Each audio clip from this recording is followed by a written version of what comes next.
Yes, sir. The gentleman over here.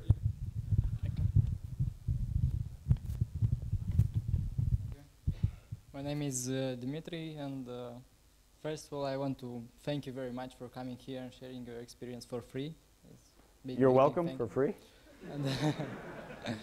And my question is, what is the most efficient way to start a successful company? First one, to start a small company and to get experience, to fail, to start another one.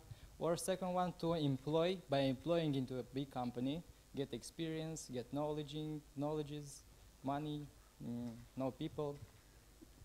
It's a really good question. Yeah. It is. It's a really good question. There is no single answer. I can answer in two separate ways, and they directly contradict each other.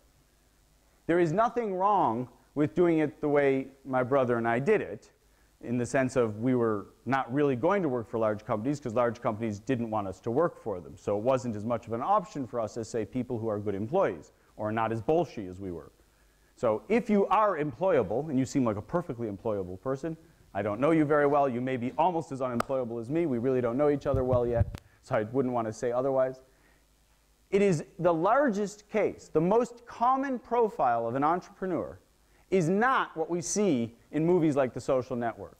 The most common profile of an entrepreneur who's successful, who's somebody who's gone out, they've gotten a job, they work in an industry, and they look at some point in the job they're looking, they look around and say, I could do this better. Sometimes it takes them a month, sometimes a few days, as I frequently found, not to my help. Sometimes it takes years. And they walk out the door at some point and they set up a business. And the business they set up is usually in the same industry, if not a direct competitor to the business they worked for.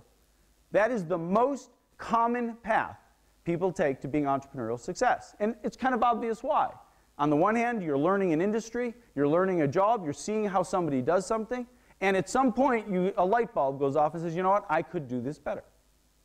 But it's not the only way it happens. Sometimes you're sitting in your college dorm room and you think to yourself, I can do this.